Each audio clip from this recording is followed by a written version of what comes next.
If you are a man over 60 and Tadalafil has stopped working the way it used to, or it never worked as well as you expected, I need you to hear what I am about to say, because this is the conversation that should have happened in the doctor's office, but almost never does. Tadalafil, sold under the brand name Cialis, is one of the most prescribed medications for men over 60 in America, and it works well, for a while. But in a significant percentage of men over 60, the effectiveness diminishes over time. The dose that worked at 62 no longer works at 67, and most men are either prescribed a higher dose, switch to a different medication, or, and this is the part that genuinely concerns me, told that this is simply how things go at their age. That is not an acceptable clinical answer, and it is, in most cases, wrong. Here is the truth. Tadalafil does not stop working because your body develops a tolerance to the drug. That is a common misconception. Tadalafil stops working when the underlying physiological conditions that the drug depends on have deteriorated to the point where the drug's mechanism can no longer function adequately. Understanding that distinction is everything, because one of those answers means there is nothing to do, and the other means there are specific, evidence-backed things you can do right now to restore the physiological environment the medication needs. Let me explain the mechanism. Tadalafil belongs to a class of drugs called PDE5 inhibitors. It works by blocking an enzyme that breaks down cyclic GMP, a signaling molecule that tells the smooth muscle cells in the walls of blood vessels to relax. When those smooth muscle cells relax, blood vessels dilate. When blood vessels in specific tissues dilate, blood flow increases. That is the entire mechanism.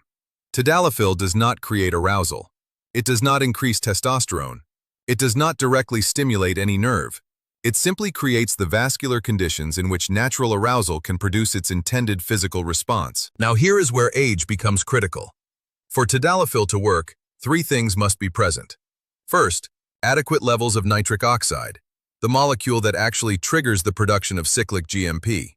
Second, sufficient free testosterone to maintain the sensitivity of the vascular smooth muscle to that nitric oxide signal. Third, endothelial cells, the thin layer of cells lining your blood vessels, that are healthy enough to produce nitric oxide in meaningful quantities when stimulated. In men over 60, all three of these factors decline progressively, and when they decline below a certain threshold, Tadalafil has nothing to amplify. It is like pressing a gas pedal in a car with no fuel. The mechanism is intact. The substrate is gone. Let me tell you about a man named Vincent, 63 years old, from Chicago. He came to me frustrated and embarrassed. He had been taking Tadalafil for 4 years. For the first 2 years, it worked reliably. Then it began working intermittently. Now it was working rarely, even at higher doses. His primary care physician had suggested trying a different medication. I ran a comprehensive panel on Vincent. His free testosterone was 5.2 picograms per milliliter, significantly below optimal for his age. His nitric oxide metabolites were low, and his fasting insulin was elevated at 14 microunits per milliliter, indicating early insulin resistance, a condition that directly damages endothelial cells and impairs nitric oxide production.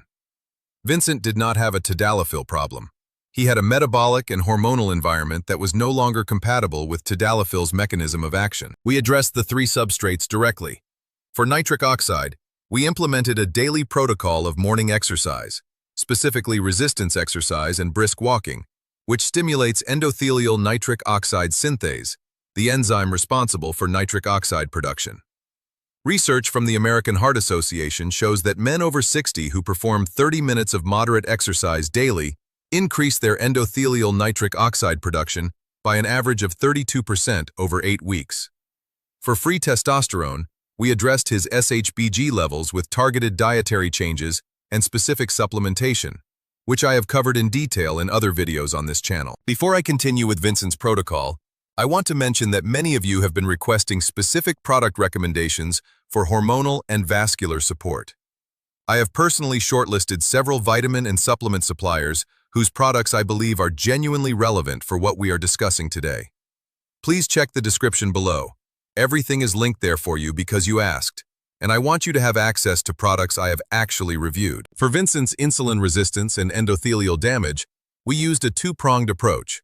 A time-restricted eating protocol, eating within a 10-hour window, which research from the Salk Institute shows significantly improves insulin sensitivity and reduces fasting insulin in men over 60 within 4 to 6 weeks. And dietary nitrate loading, increasing his intake of naturally nitrate-rich foods including beetroot, arugula, spinach, and celery, which the body converts to nitric oxide through a completely different pathway than the endothelium-dependent pathway. This bypass pathway is critically important because it continues to function even when endothelial health is compromised. 12 weeks after beginning the full protocol, we retested Vincent. Free testosterone had risen to 8.3 picograms per milliliter. Fasting insulin was down to 7.1. Nitric oxide metabolites had normalized, and his response to Tadalafil, at the same dose he had been taking before, was, in his words, like the first time. The drug had not changed. His body had changed back to being capable of responding to it. I want to close with something honest and direct, because I think you deserve that. If Tadalafil has stopped working for you and your doctor's response has been to increase the dose or try a different drug without investigating your nitric oxide production, your free testosterone, and your metabolic health, you have not received complete care. Not because your doctor is careless, but because the evaluation takes time and resources that the current medical system does not always make available. You deserve the complete picture. And now you have a significant part of it. Comment below and tell me how long you have been on this medication and whether you have noticed a change in its effectiveness. I read every comment. Like this video, subscribe, and I will see you next time.